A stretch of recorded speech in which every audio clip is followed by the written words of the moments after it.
Sebelumnya bisa di eh, recall kembali ya, kita direview kembali ya. Yang untuk praktikum kemarin apa yang dilakukan? Silakan.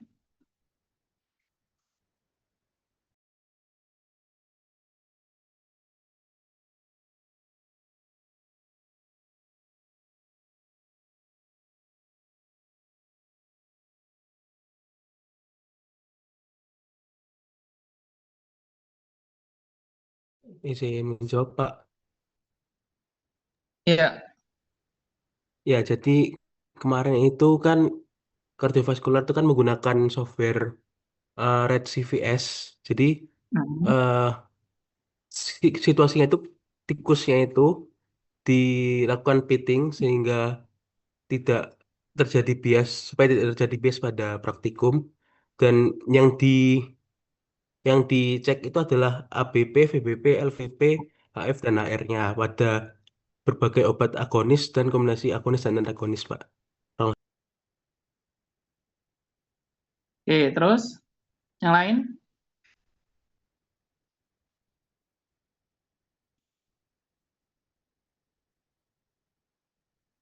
Yang lain?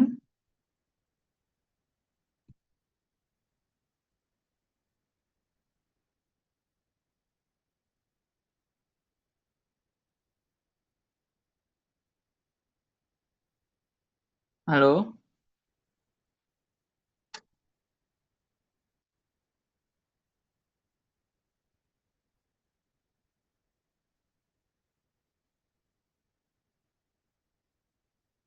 Halo? Berapa orang ini? Masa sama semua jawabannya? Ayo,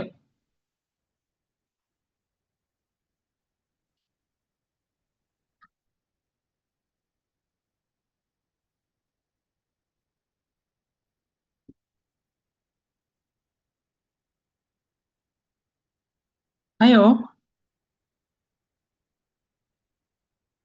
Izin menjawab Bapak, untuk praktikum kemarin itu simulasi kontrol otot tekanan darah dengan software RAD CVS. Untuk eh, praktiknya sendiri itu dengan menginjeksikan obat-obat agonis dan antagonis seperti yang dijelaskan Bagas tadi pada tikus yang sistem saraf pusatnya dimatikan sehingga tidak ada bias pada percobaannya.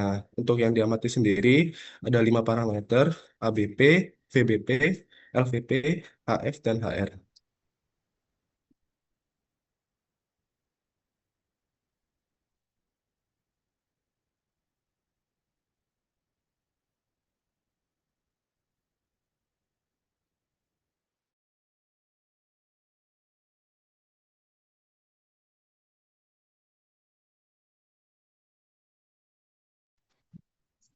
Oke, sorry, sorry. Ini kayaknya saya yang device satunya yang nge-lag. Oke, bisa diulangi lagi?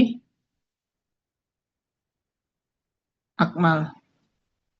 Baik, untuk praktikum kemarin itu melakukan simulasi kontrol otonom tekanan darah dengan software Hmm. CVS, yakni dengan menginjeksikan obat-obat agonis dan antagonis pada tikus yang sistem saraf pusatnya dimatikan sehingga tidak ada bias pada Oke. percobaan. Kemudian untuk yang diamati pengaruhnya itu ada 5 parameter, yaitu ABP, VBP, LVP, HF, dan HR. Seperti itu.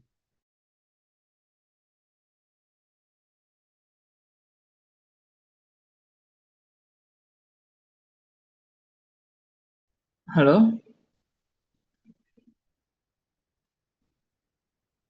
Apa suara saya terdengar? Terdengar Bapak. Terdengar Oke. Bapak. Oke, jadi kemarin kita sudah praktikum terkait dengan bagaimana pemodelan pada simulasi komputasi ya, bahwa se apa namanya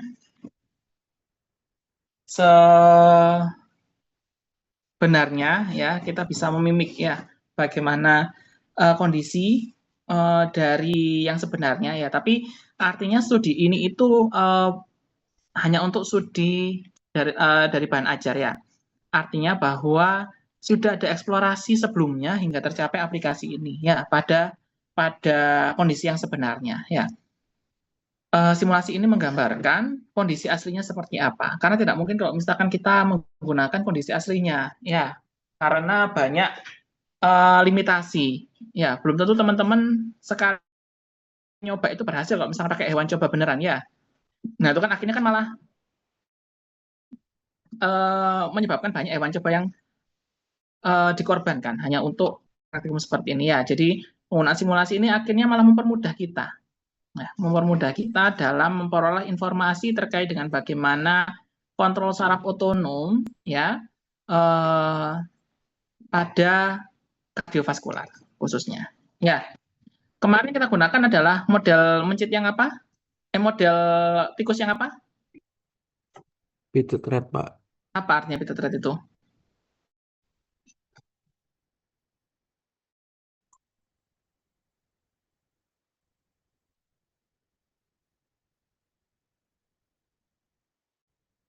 Izin mencoba, Pak. Jadi thread itu tikusnya sudah dirusak jalur saraf tulang belakangnya. Jadi koneksi antara otak dan sistem kardiovaskularnya sudah terputus.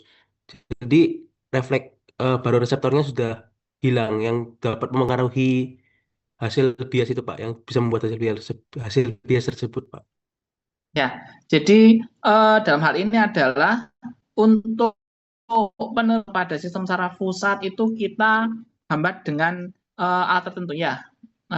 Kita pit ya, kita cepit gitu ya, atau kita masukkan batang atau baja tertentu gitu ya.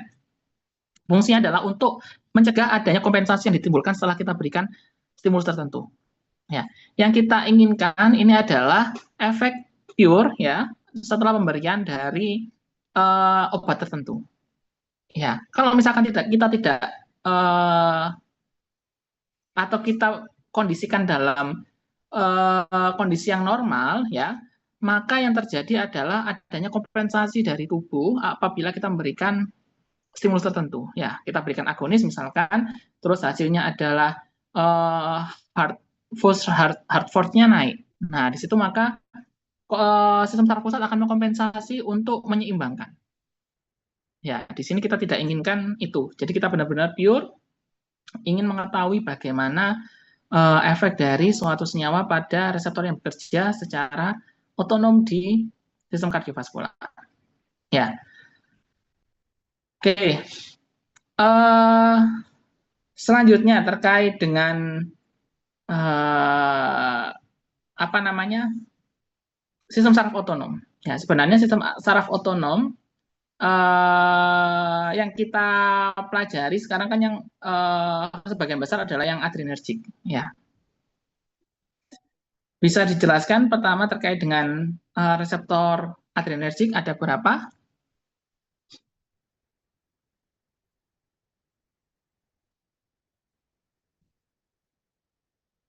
Halo, Ada 4, empat apa aja? alfa 1, alfa 2, beta 1, beta 2. Ya, terus ada lagi yang lain?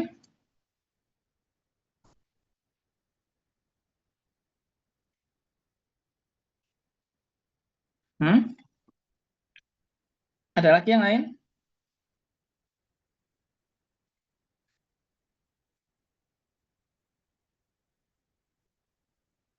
Halo, alfa dan beta. Masih ingat ya, pelajaran sistem saraf otonom. Ya, kalau misalkan kita mau bagi dua, ya secara besar gitu ya, itu untuk adrenergik ada dua ya, ada alfa sama beta. Tapi di dalamnya itu macam-macam ya. Yang alfa sendiri itu ada alfa 1, alfa 2. Yang beta itu ada beta 1, beta 2, dan beta 3.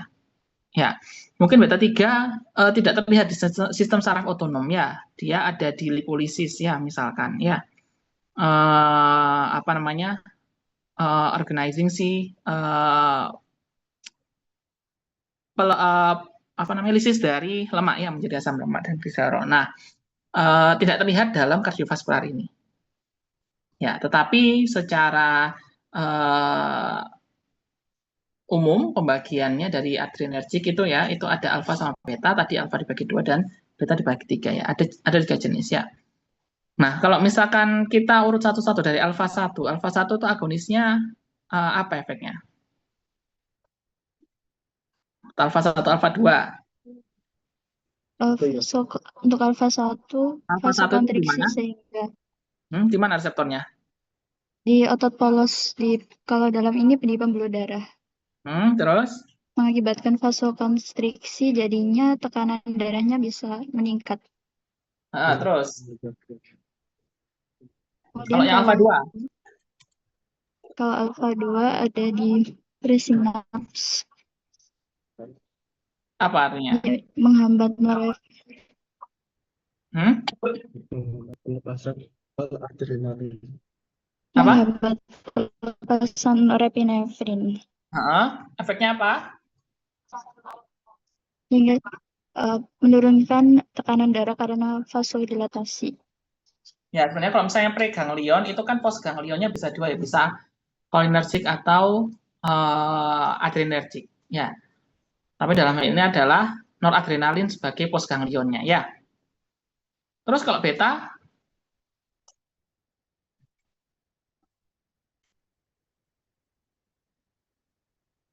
Kalau untuk beta 1 meningkatkan denyut jantung dan juga meningkatkan kontraksi jantung.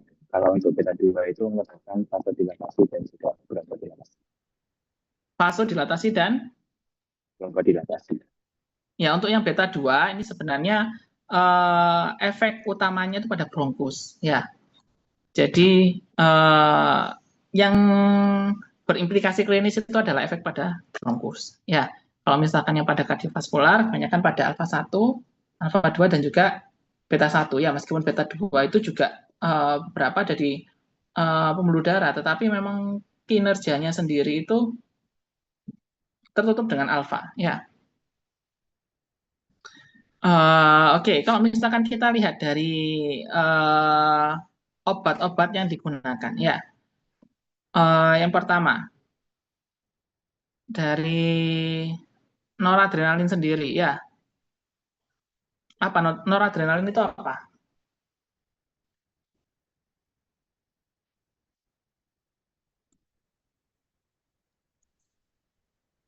Merupakan obat agonis reseptor adrenergic yang digunakan untuk mengatasi tekanan darah rendah akut sekaligus sebagai obat henti jantung.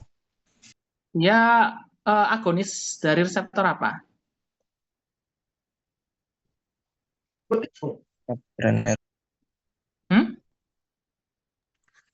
Adrenergic. Iya, adrenergic apa? Alfa 1 dan alfa 2 serta beta 1 dan beta 2 yang terletak di jantung.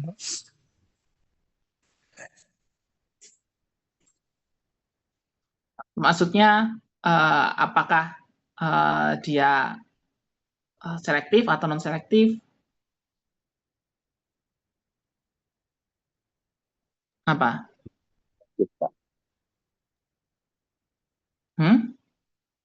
non-selektif. Non-selektif. Non-selektif ya, artinya dia bisa berikatan sama alfa 1 maupun alfa 2. Ya. Kita bandingkan sama yang kedua. Kalau misalnya yang kedua apa? Isoprenalin. Ya, isoprenalin atau nama lainnya isoproterenol. Ya. Dia apa? Berikatan sama reseptor apa?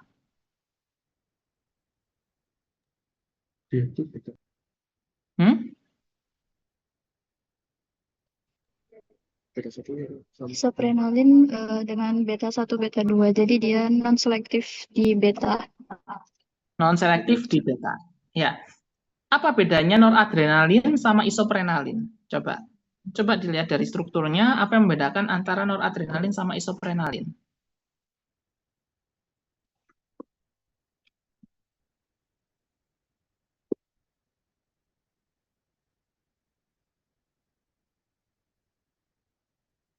Hmm?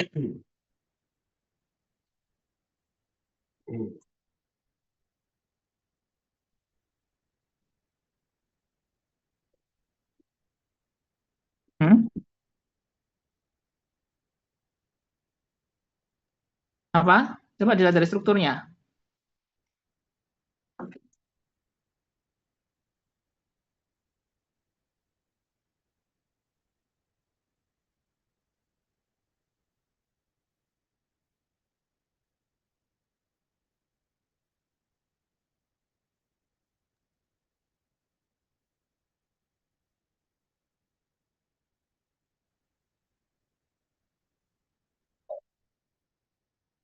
Halo?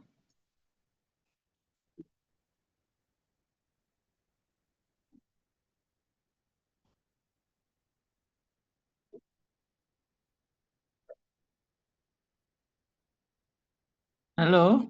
Apa?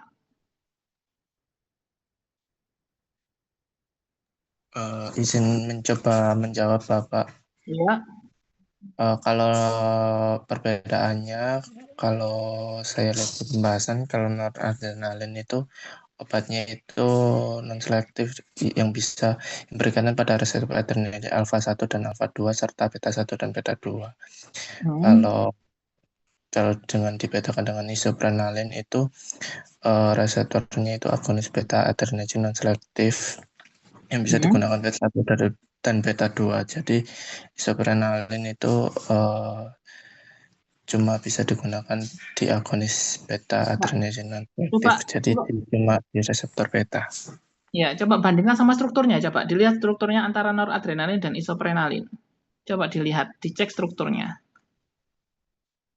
Struktur kimianya. Apa yang membedakan di situ?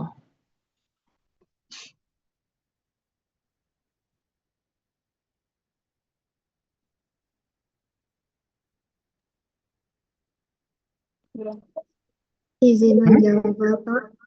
Ya. Jadi kalau yang isoprenalin itu ada gugus propilnya, isopropil. Di mananya? Di amino sekunder. Oke. Sedangkan kalau misalnya noradrenalin? Aminanya primer. Oke, ya. Coba bandingkan lagi sama adrenalin. Apa bedanya?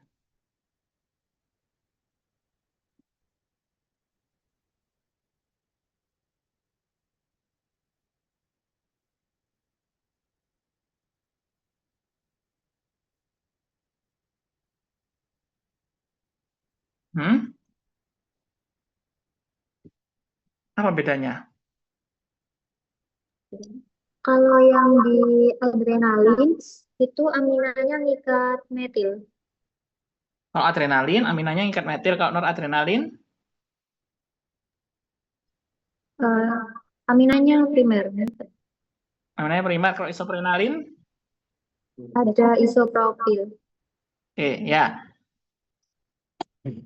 Berarti ada tambahan metil kan di sana kan? Iya kan?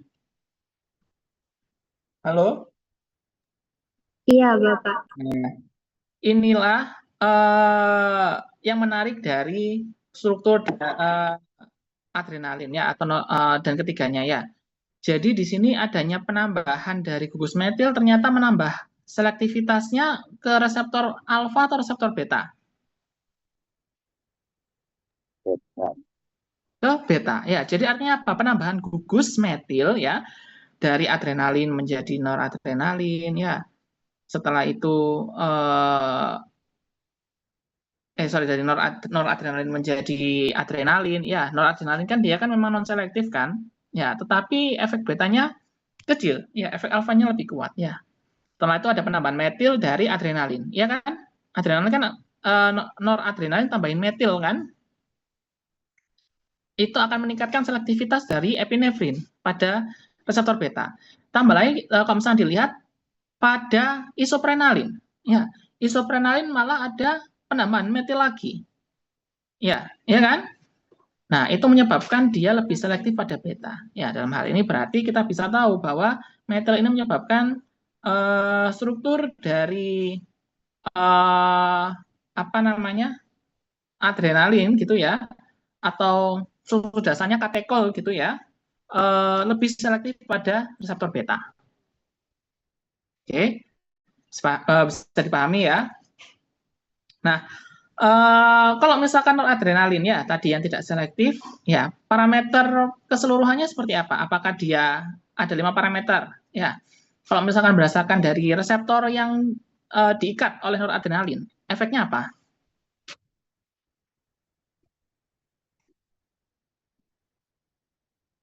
Saya izin jawab Pak, Ya. karena noradrenalin itu non selektif untuk alfa dan beta, sehingga dengan peningkatan dosisnya itu seharusnya kelima parameter itu terefleks semua. Jadi dengan meningkatnya dosis noradrenalin seharusnya nilai ABP, tekanan darahnya, kemudian PBP, LVP, dan juga heart force dan heart function dan juga heart rate-nya itu meningkat semua karena jadi agonis di semua reseptor.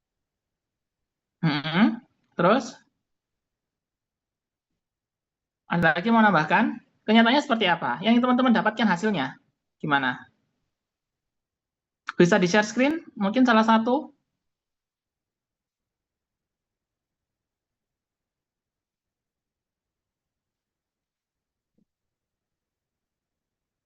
Halo?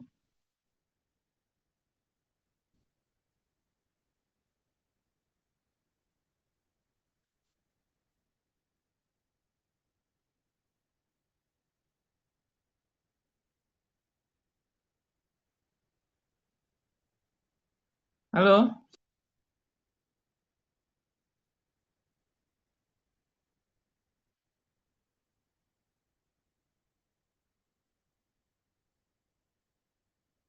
Apakah sudah terlihat, Pak? Ya. Nah, coba dilihat. Apakah peningkatan dosis pada pemberian noradrenalin aja yang agonis saja, itu meningkatkan semua parameter?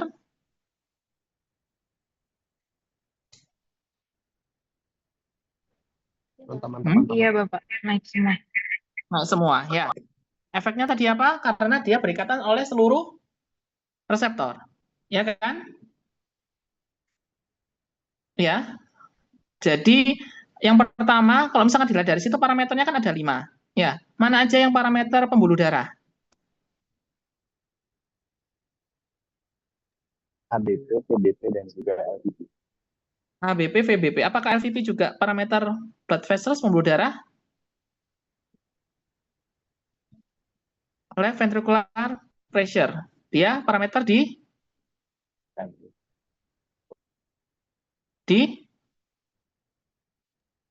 jantung kan? Sama seperti heart force dan heart rate. Ya, jadi di sini kita ada dua organ utama ya, yaitu pembuluh darah dan juga jantung.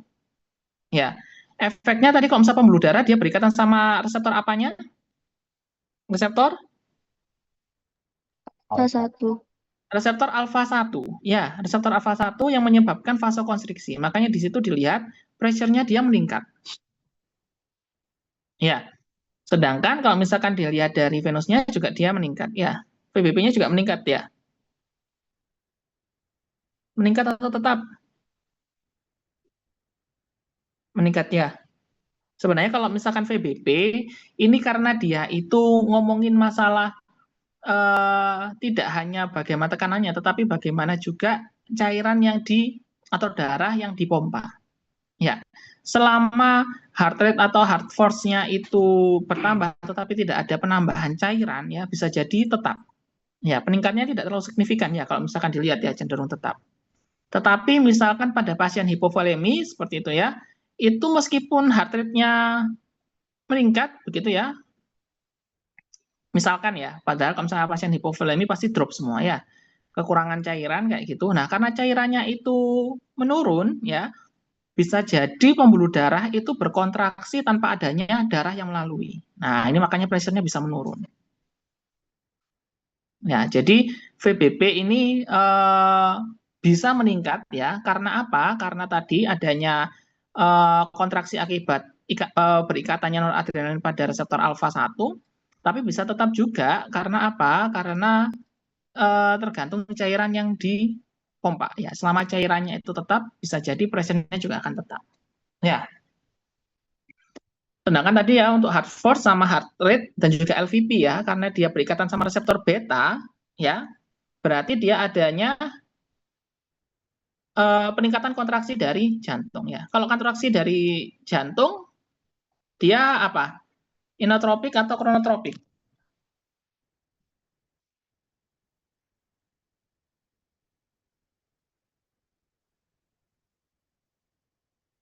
Hmm?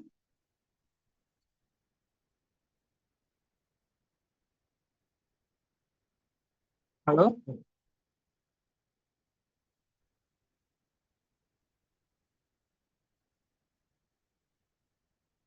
Halo?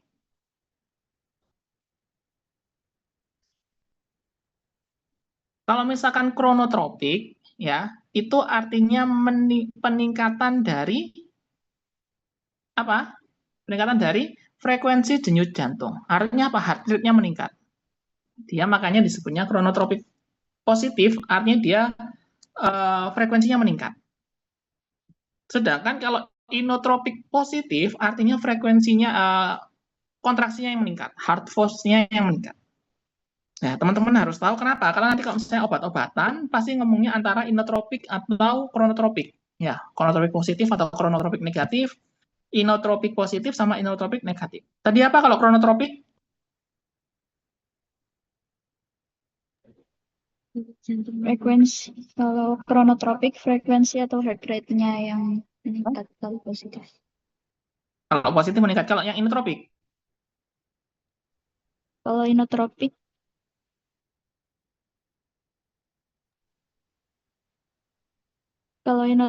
kekuatan kontraksi otot jantungnya atau heart force-nya. Oke. Sudah ya? Sudah paham ya? Oke, lanjut sekarang yang kedua. Isoprenalin.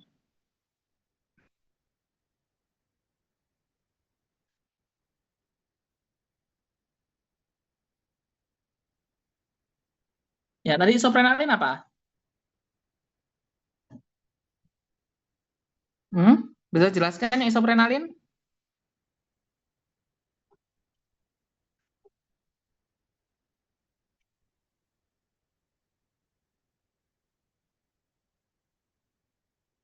Halo?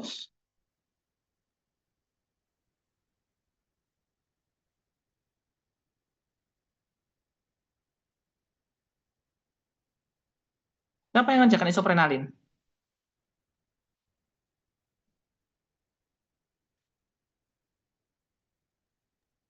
Isoprenalin itu dia agonis beta androgenik non selektif, jadi dia dapat menstimulasi reseptor beta 1 sama beta 2, Pak.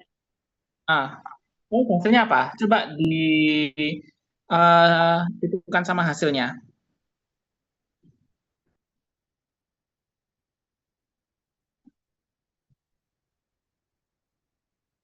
Hasilnya di situ ini seperti apa?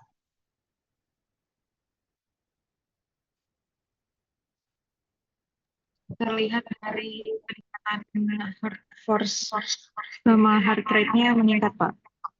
Apa? Heart force sama heart rate-nya meningkat. Ya, Iya. VBP-nya gimana?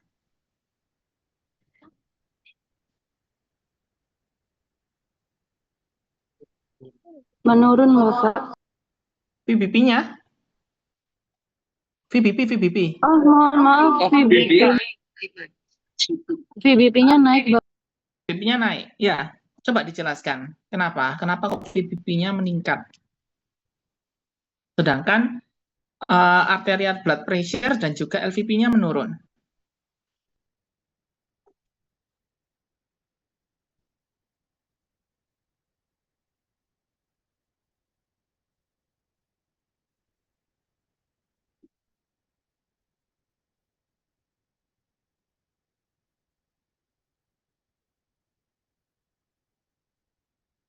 Hmm?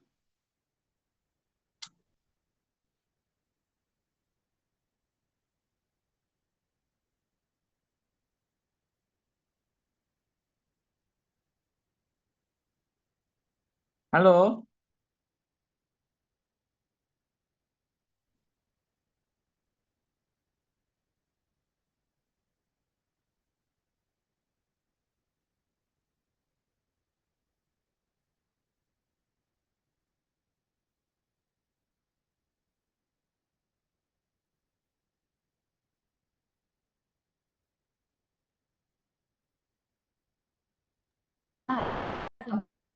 Hah?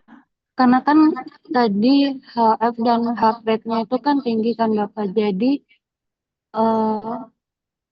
keluaran darah dari jantungnya itu lebih meningkat, jadi akan meningkat juga. Apanya? Kalau ini yang VBP atau yang ABP sama LVP? Yang VBP, Bapak. VBP-nya meningkat karena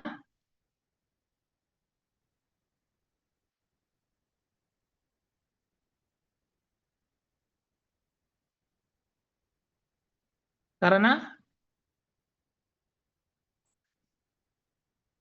apa?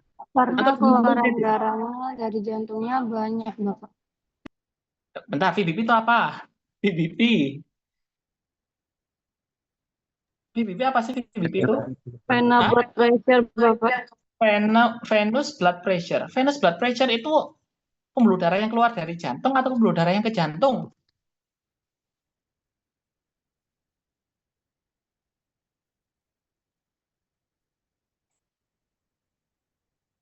Hmm?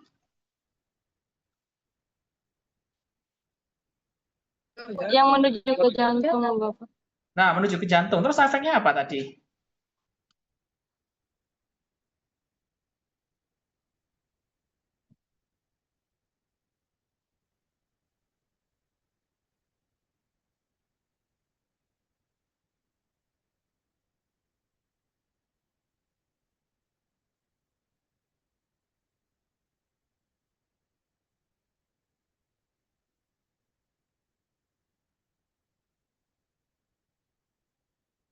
Hmm?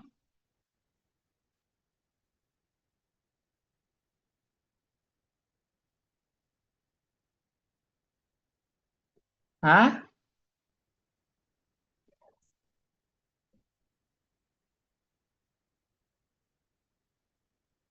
Halo?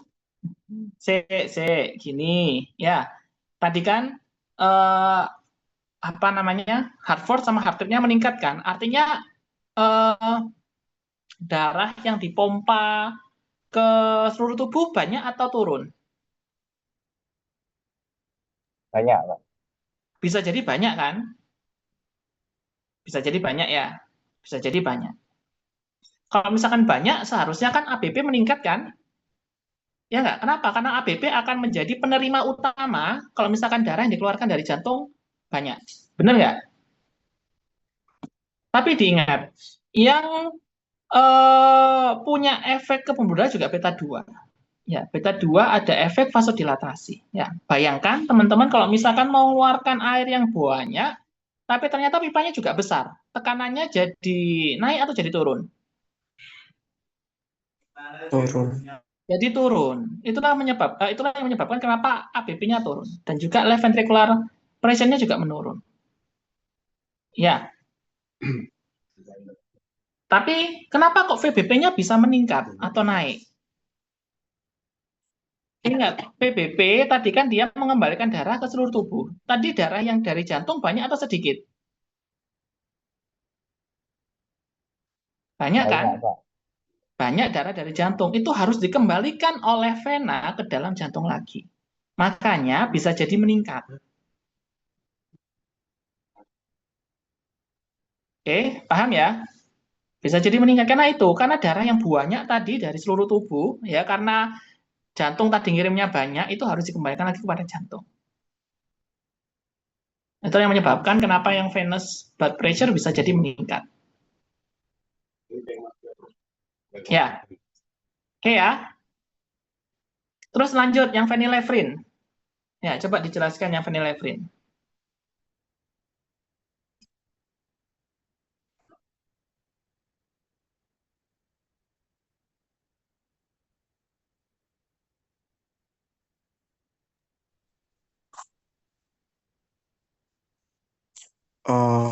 Phenylephrine merupakan obat selektif reseptor alfa-1 adrenergic yang terletak di otot polos pembuluh darah dan bersifat agonis, Bapak.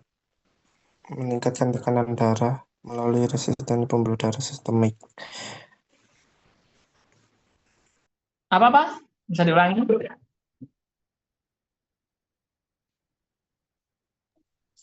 Phenylephrine merupakan obat selektif reseptor alfa-1 adrenergic yang terletak di otot polos pembuluh darah yang bersifat agonis.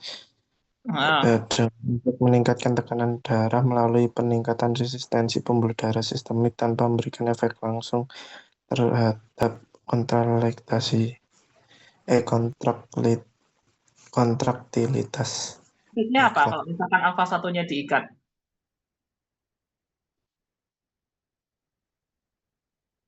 Terjadi fase konstruksi, Pak. Vasokonstriksi. Jadi apa yang berubah? Yang berubah adalah AF dan HR. yang berubah. Ayo, dia pembuluh darah. Ya kan nggak di jantung kan? HF Arterial sama blood BP kan? pressure. Tetap kan? Hmm? Yang Coba berubah dilihat hasilnya. arterial Penelitian blood tuh pressure dilihat. sama VBP. ABP sama VBP. PBP meningkat. Ya, kenapa? Karena dia vasokonstriksi. Kalau LVP-nya, dia, oh yang 18 itu.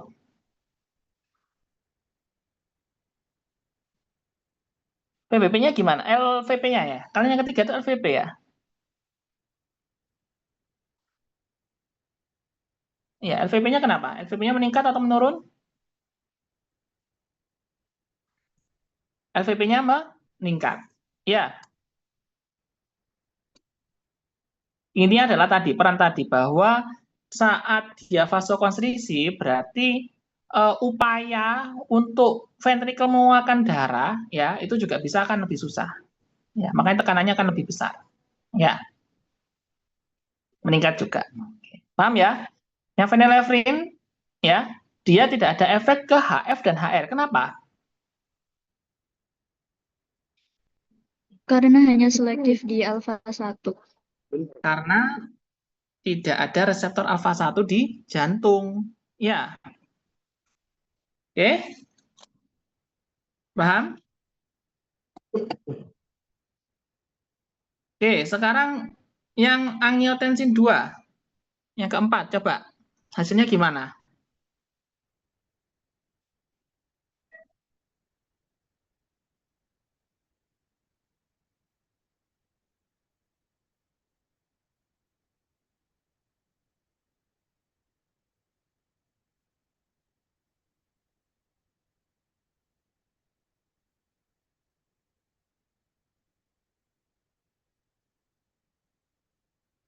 Hmm?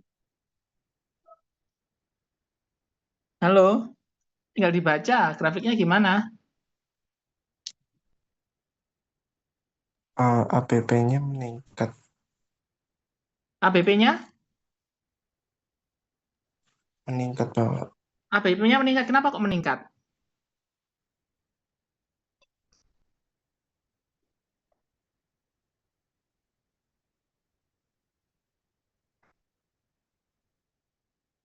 Hmm?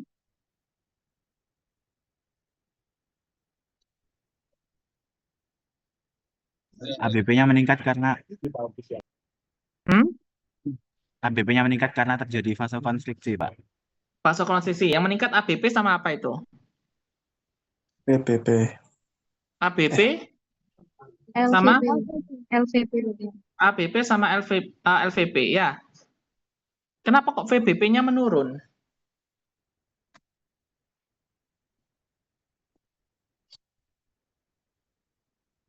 Kenapa?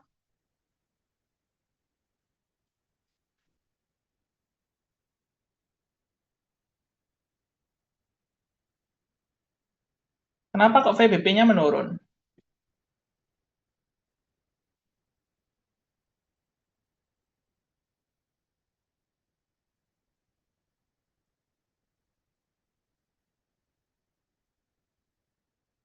Hmm?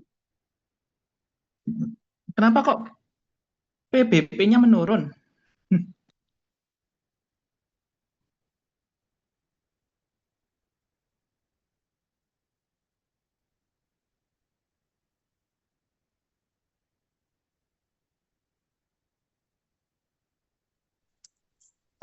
Izin menjawab Bapak.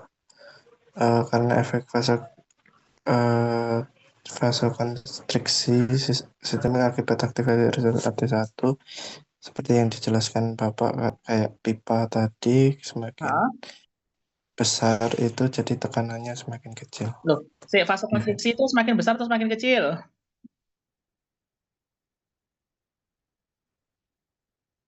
Hah? Besar, Pak. Ayo, vasokonstriksi itu menyebabkan pembuluh darah semakin besar atau semakin kecil? Tak tutup loh ya.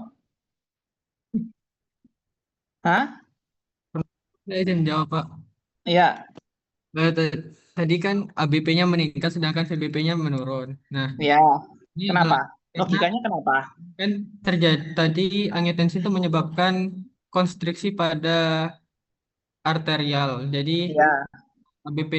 ABP-nya menurun. Nah, karena mengalami konstriksi, jadi aliran darah yang keluar dari pada kapiler dan vena itu jadi sedikit volumenya sehingga untuk eh, vena untuk kembali ke darah itu berkurang juga, Pak. Makanya Nah, VBP. ya.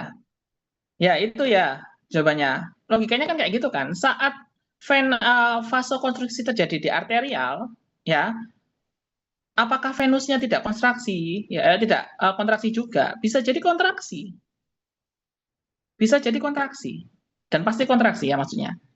Nah, dalam hal ini saat vasokonstriksi, pastikan aliran darah yang menuju ke seluruh tubuh semakin besar atau semakin kecil? Hmm?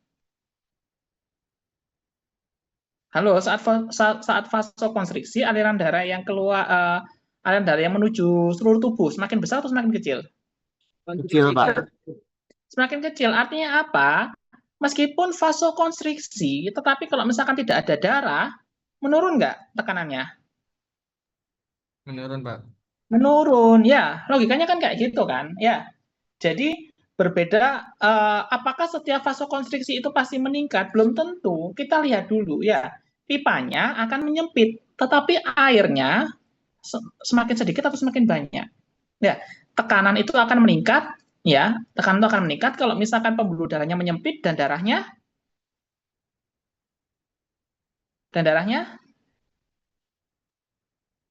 gimana Pak? Banyak. Darahnya banyak. Ya, jadi darah banyak dan pipanya kecil. Akhirnya tekanannya meningkat. Ya, meskipun dia kecil tapi darahnya juga kecil, ya nggak akan meningkat. Ya, paham ya? Akan bisa menurun. Oke, efek agonis ada yang mau ditanyakan?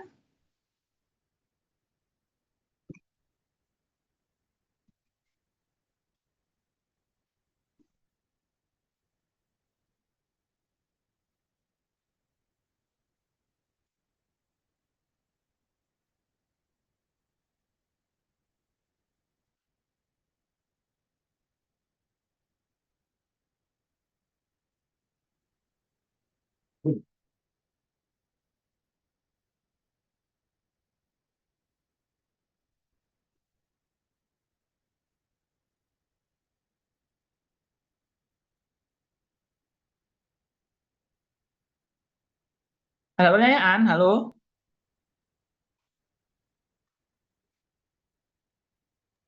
Sepertinya tidak ada, Bapak. Oke ya, aman ya. Sekarang kita lihat antagonisnya. Ya, antagonisnya.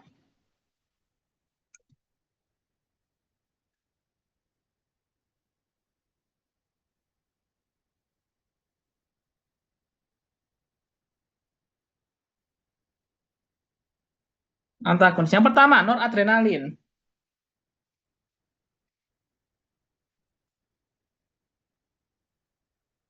Ya, noradrenalin. Apa yang pertama antagonis yang dipakai? Propranolol, Bapak. Terus hasilnya seperti apa?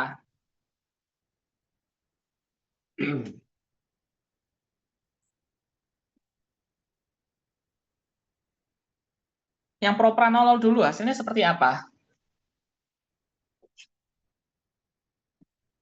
Hmm? Halo, siapa yang kelompoknya?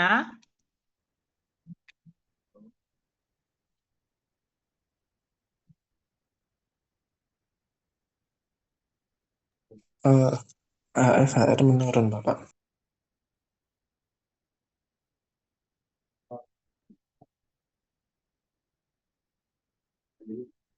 Apanya yang menurun? Yang menurun apanya yang menurun? Dijelasin.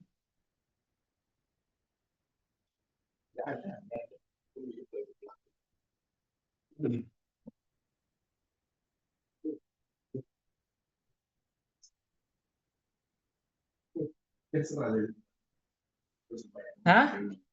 Saya izin jawab, Pak.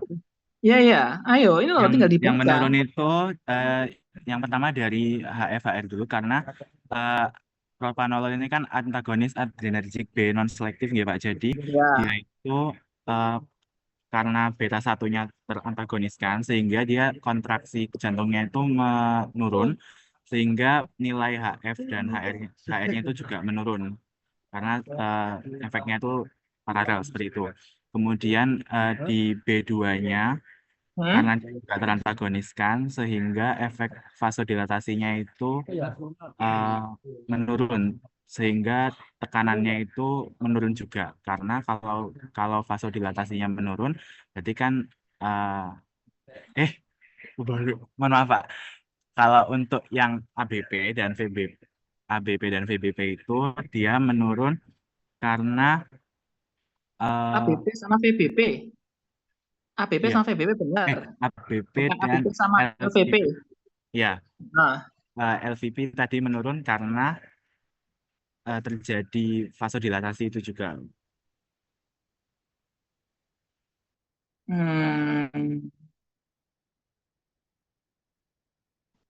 Vasodilatasi. Apakah penghambatan dari beta 2 menyebabkan vasodilatasi? Tidak, Pak, mohon maaf salah. Tidak menyebabkan vasodilatasi. Justru Jadi gimana? menimbulkan Kenapa kok turun? penurunan vasodilatasi lebih condong ke vasokonstriksi. Ya, kan vasokonstriksinya karena alfanya tidak diikat kan, alfanya tidak dihambat. Ya, jadi harusnya apa? ABP-nya sama LVP-nya gimana?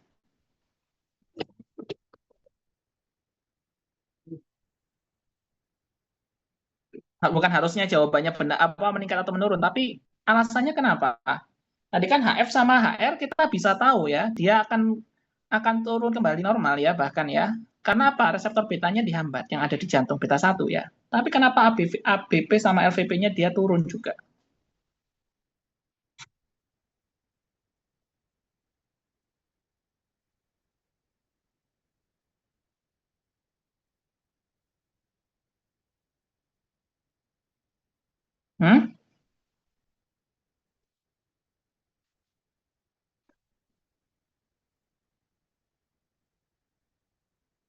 Coba kita kembalikan lagi ya, kita kembalikan lagi kepada konteks gini ya teman-teman. Tidak menganggap sebagai tekanan itu adalah hasil hanya dari kontraksi.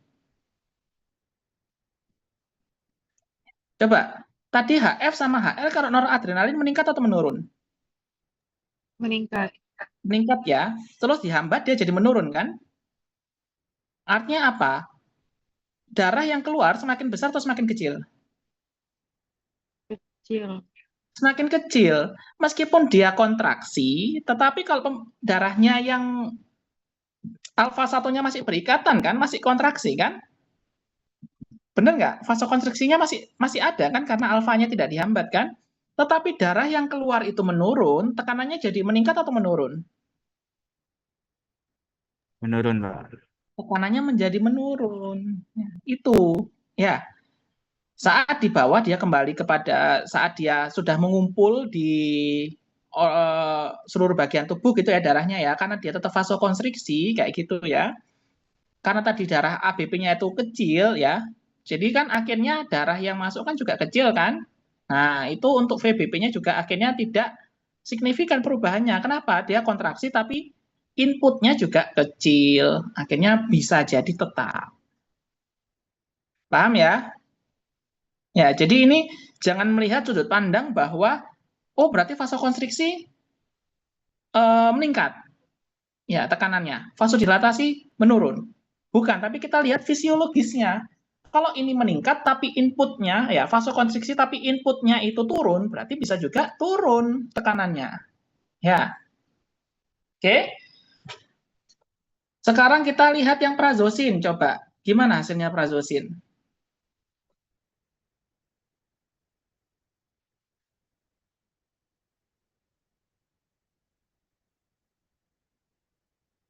ABP, VBP, dan LVP-nya meningkat.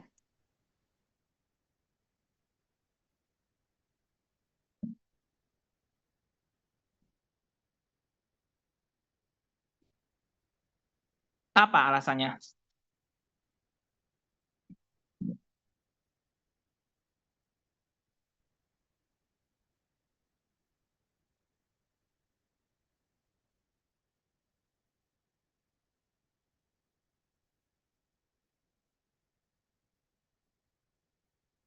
Mohon maaf, Bapak, ternyata ABP, VBP, dan LVP-nya menurun karena prazosin ini efektif dalam mengurangi vasokonstriksi yang disebabkan oleh phenylephrine. Berarti apa yang berubah? ABP, VBP, dan LVP-nya, Pak. ABP, VBP, dan LVP. LVP-nya juga P-nya juga menurun VBP-nya.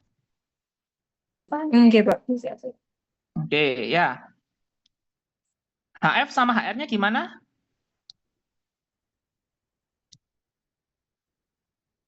HF sama HR-nya gimana? Bisa dibilang konstan. Hah? Bisa dibilang konstan karena Tidak tidak ada? terlalu signifikan. Tidak ada efek. Kenapa kok nggak ada efek? Karena reseptor betanya tidak terantagoniskan. karena reseptor betanya tidak terantagoniskan. Ya, jadinya tidak ada efek. Oke. Terus ABP sama LVP-nya, ABP, VBP sama LVP-nya menurun. Ya. ABP sama LVP bisa dijelaskan kenapa kok menurun? Prazosin menyebabkan vasokonstriksi, ya kan? Kalau misalkan vasokonstriksi berarti ABP-nya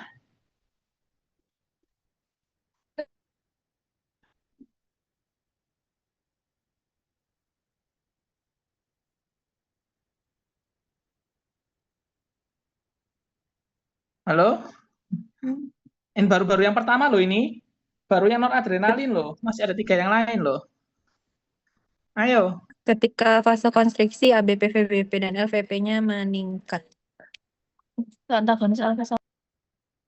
Nah, terus habis dikasih prazosin, dia jadi meningkat.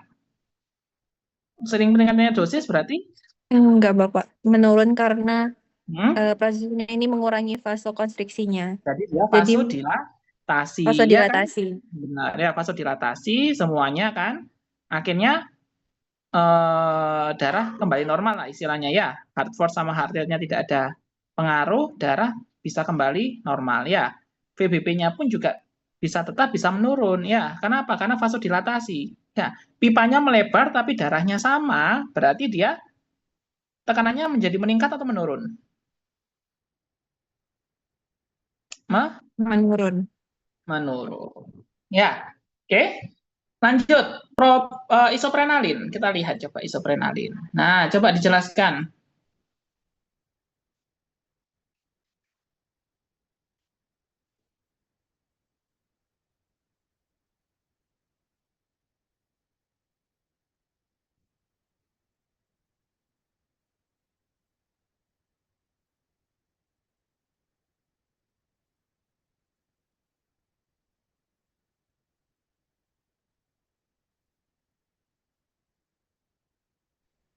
Ada isoprenalin sebagai agonis dan atenolol sebagai antagonis, Bapak.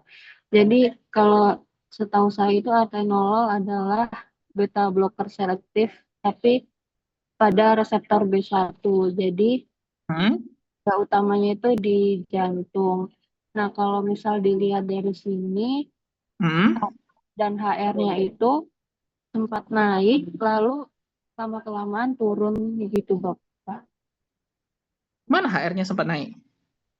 Yang kedua, Bapak, yang dosis 2 itu semuanya HR naik. Ya, tapi kan trennya turun kan?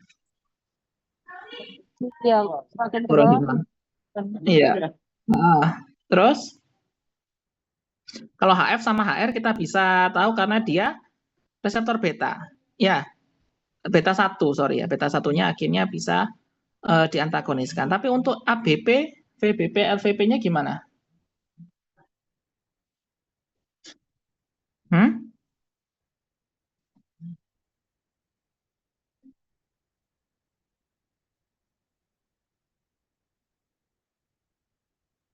Hmm?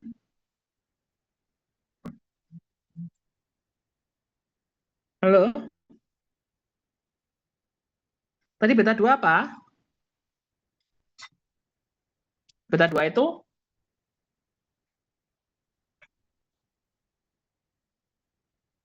Beta 2-nya menyebabkan vasodilatasi. vasodilatasi. Ya, akhirnya kalau vasodilatasi, HF sama HR-nya apa namanya? Menurun gitu. Ya, HF HR-nya kan menurun kan? HF HR-nya menurun, vasodilatasi berarti ABP-nya harusnya menurun. Kenapa? Karena darah yang dikeluarkan semakin sedikit, pipanya itu juga semakin besar. Jadi ABP-nya menurun. Ya, ABP-nya menurun, left ventricular pressure-nya juga menurun. Ya, kenapa? Karena tadi darahnya yang dikeluarkan sedikit. Ya. Kalau VBP-nya gimana VBP-nya?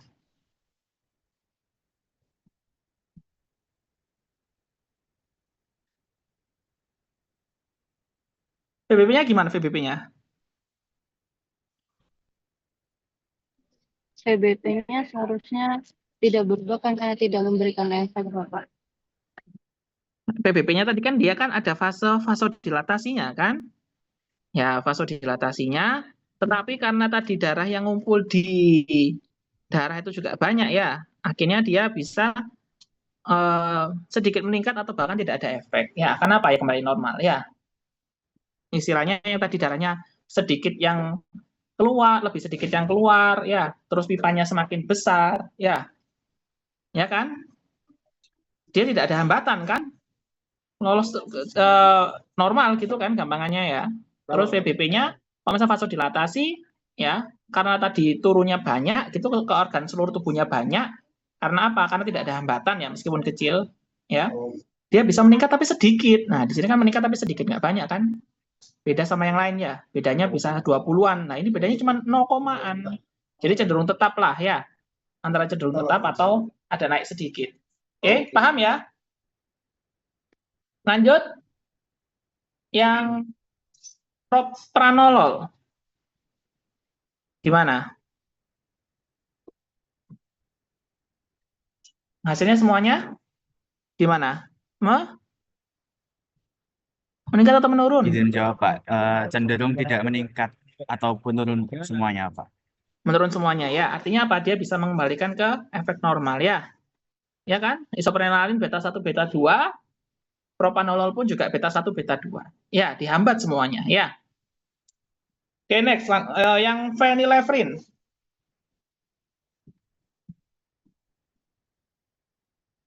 Ya, phenylephrine tadi dia karena tidak ada efek beta berarti nggak ada HF sama HR ya. Coba dilihat kalau misalkan dikasih prazosin gimana hasilnya?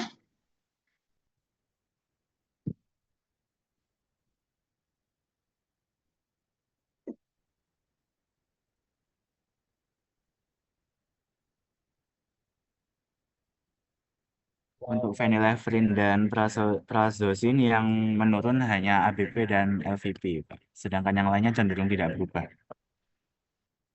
Oke.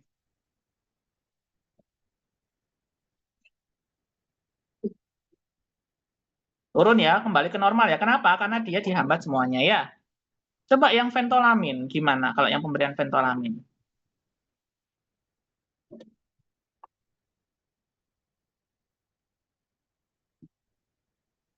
Apa hasilnya? Untuk yang ventolamin sama seperti dengan prazosin, Pak. Terjadi penurunan di ABP dan LVP, sedangkan VBP, HF, dan HR-nya cenderung tidak berubah. Meskipun yang VBP meningkat sedikit. Alasannya apa? Kan prazosin alfa 1 kan? Ventolamin apa ventolamin? Dia antagonis reseptor apa? A1. A1 aja? Lebih ke A1, tapi A2 juga, Pak. Nah, alfa 1, alfa 2 ya. Kenapa efeknya sama dengan alfa 1 antagonis?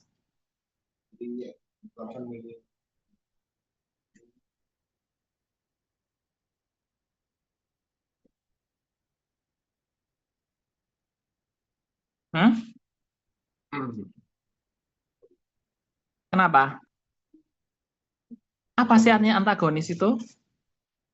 Kemarin kita mesti membahas kalau dikasih antagonis itu apakah dia ada efeknya. Misalkan dia tidak ada efek agonis ke alfa 1. Kalau dikasih antagonis ke alfa 2 apakah ada efeknya?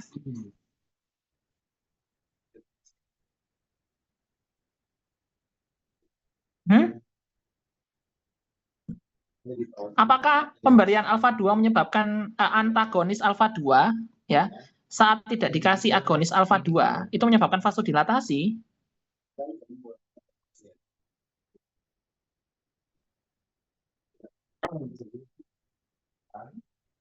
Ibaratnya kayak teman-teman pusing. Teman-teman nggak pusing tapi minum paracetamol, ada efeknya nggak? Nggak ada, kenapa? Nggak ada enzim yang dihambat, ya kan? Kan alfa 2-nya tidak ada. Mau dihambat pun juga nggak ada efek. Ya, ingat, antagonis fungsinya adalah untuk gampangannya supaya agonisnya tidak dapat berikatan. Berarti antagonis itu nggak ada efek. Berbeda sama inverse agonis. Inverse agonis adalah senyawa yang bisa berikatan tetapi memberikan efek sebaliknya. Paham ya? Jadi inverse agonis sama antagonis itu berbeda. Oke, lanjut yang angiotensin 2.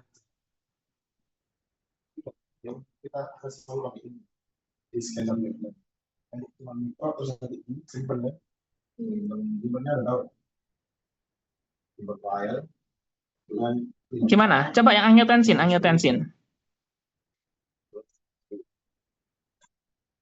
Oke, angiotensin 2 diberikan kaptopril. Apa kaptopril itu? ACE inhibitor, Pak. S inhibitor. Apa fungsinya dari S inhibitor? Jadi dia menghambat pembentukan angiotensin 1 ke angiotensin 2. Menghambat konversi menghambat konversi Konversi enzim. Iya, dia enzim. Apa yang dihambat konversi apa ke apa? Angiotensin 1 ke angiotensin 2. Angiotensin 1 ke angiotensin 2. Angiotensin 1 menjadi angiotensin 2. Nah, efeknya apa? Kaptopril pada pemberian angiotensin 2. Salah kebalik, pemberian kaptopril pada angiotensin 2 efeknya apa? Karena pembentukan angiotensin 2 turun, jadi vasokonstriksi juga turun. Jadi ABP dan LVP-nya juga turun, Pak. Benar, turun.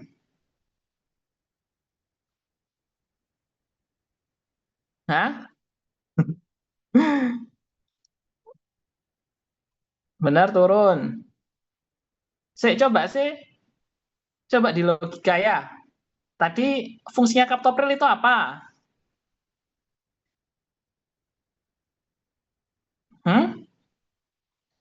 Mengubah atau mengonversi? Halo?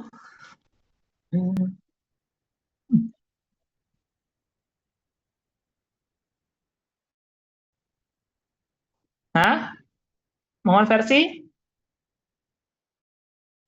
Mengonversi angiotensin 1 menjadi angiotensin 2.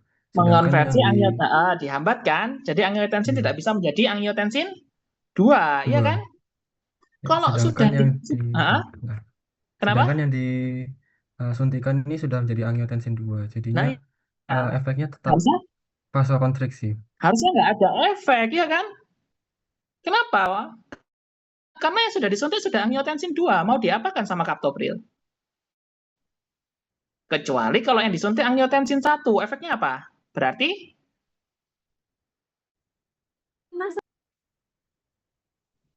Hah? Berarti? Vasokonstriksinya turun atau vasodilatasi, Pak? Vasodilatasi, ya, tetapi dalam hal ini yang sudah disuntikkan adalah angiotensin 2. Ya, paham ya? Oke, lanjut yang losartan. Apa losartan itu?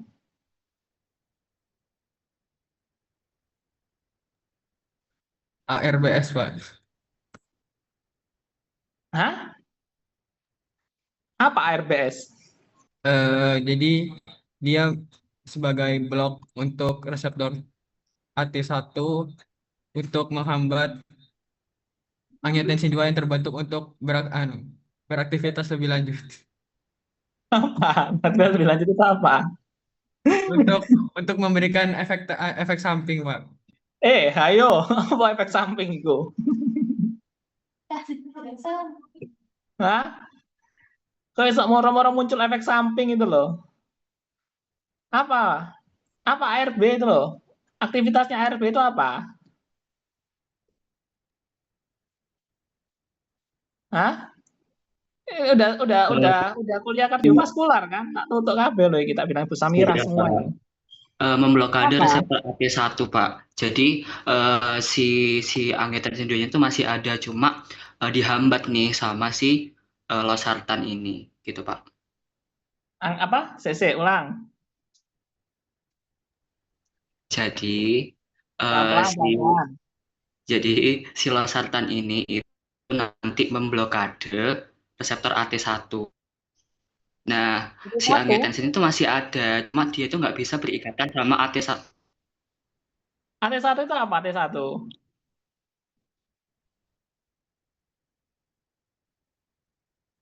Hah? AT1 itu apa?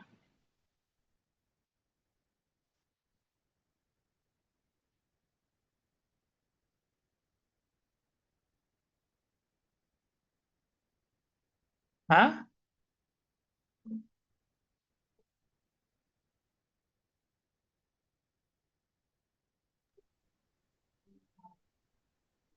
Halo? Hah? Apa T1 itu? Angiotensin 2 tipe 1 reseptor, Pak.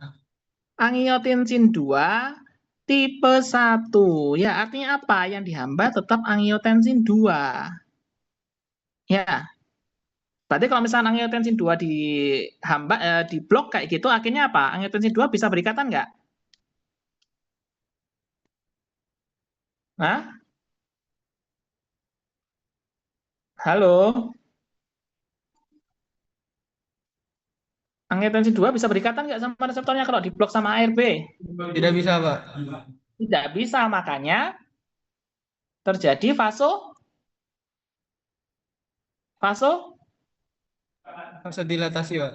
Vasodilatasi. Ya, jadi yang bekerjanya hanya di pembuluh darah ya. Di jantung ada perubahan atau enggak? Hah? Di jantung ada perubahan enggak? HF sama HR ada perubahan enggak? Relatif tetap, Pak. Relatif tetap. Ya, paham ya? Ada yang mau tanyakan?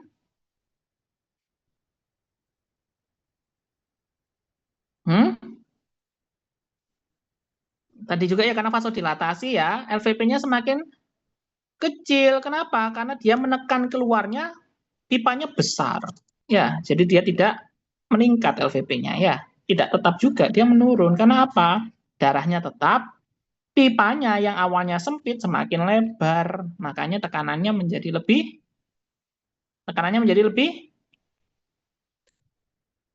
apa? Kecil atau lebih besar? Lebih? Halo, lebih?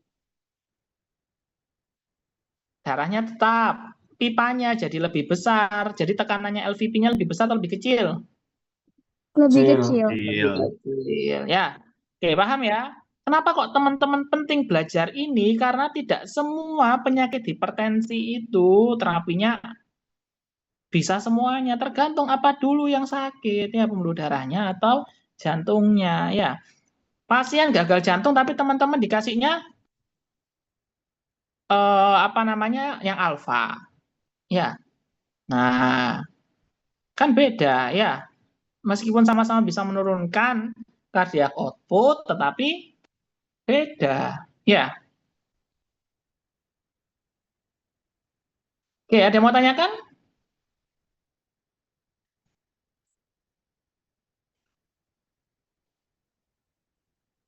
Halo? Bu.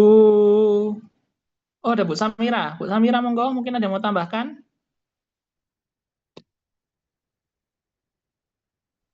Tadi ada Bu Tutik juga. Ampun, Mas Yusuf. Ampun ya. Nggih.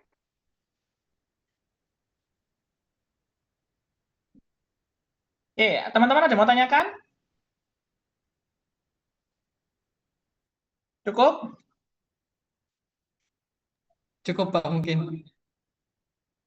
Oke, ya udah ya. Untuk grafiknya sudah paham ya semuanya ya?